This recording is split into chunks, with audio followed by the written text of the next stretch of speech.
It's raining today as I'm recording this, and somehow the cloudiness feels like the right backdrop to keep telling my family's story. This is Mostly Grief with Matt Wilson. Chapter 6, Surgery Number 2, New York City. 7 days after Kelly's first surgery was stopped at St. Francis, we were cruising down the West Side Highway. It was December 2nd, on our way to Mount Sinai to meet a surgeon who could perform HIPEC, hyperthermic intraperitoneal chemotherapy. A warm chemo bath circulated through the abdomen to kill what the surgeon had seen a week earlier. Appointments with top specialists do not happen fast, ever. But this one did, and that told us something, that this was urgent. They scheduled surgery for December 7th, just 5 days after that consult. A far cry from a year of planning. This wasn't someday, this was now. If you've ever been to a hospital intake in New York City during COVID, it's not the grand lobby you imagine. It's a side door at 6 in the morning with a weary security guard. Older hallways, narrow rooms, a lot of corners, lots of elevators. Everything feels smaller and somehow closer. We checked in, tested, checked in again, and then waited. Like the first surgery, I couldn't go back with her. They called her name, I got a kiss, and then she was gone. I parked myself in the corner of the waiting room, facing away from everyone, a little stool for my laptop, a not quite comfy chair, and the illusion of getting work done. 15 minutes later, I knew I needed a different plan. There's a line from the TV show House that I always think about. People sit as close as possible to where surgery is happening because they think proximity equals caring. But that's not how this works. You don't get extra points for sitting still. Sometimes you need to move. So I called my friend Joe. Born in Brooklyn, worked in the city for more than a decade, and one of those friends who can always kind of find an adventure with and always knows how to be silent when you need it.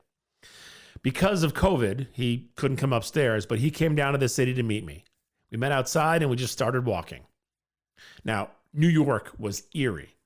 A weekday afternoon with no traffic. Blocks of boarded up restaurants, places that had been open for decades, closed for COVID, reopening date, unknown.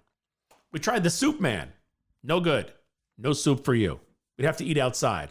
And it was windy, and that was not going to be cool.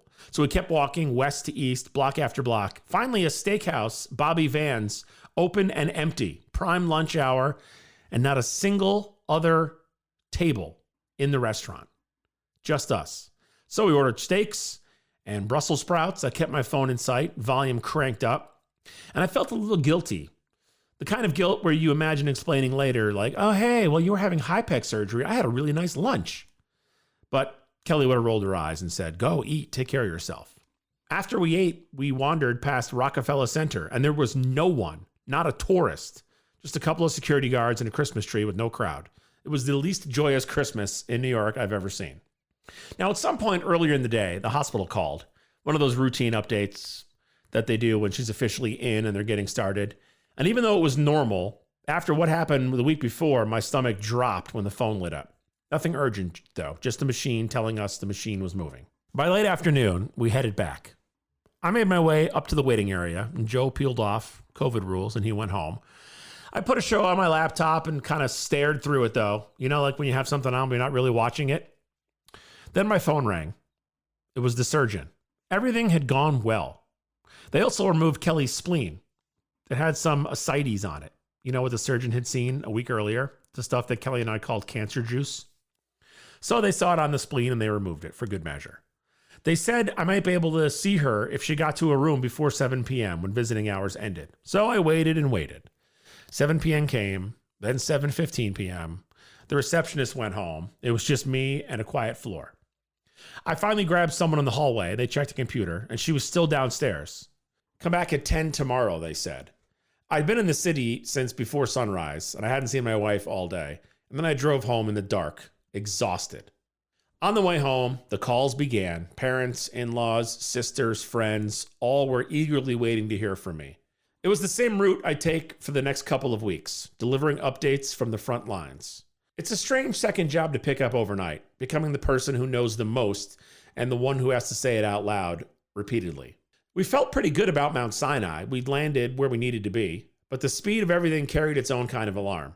HIPEC scheduled in 5 days, a spleen removed on the fly, A city with no traffic and no crowds, and a full day in the same building as my wife without getting to see her at all. That was basically surgery number 2.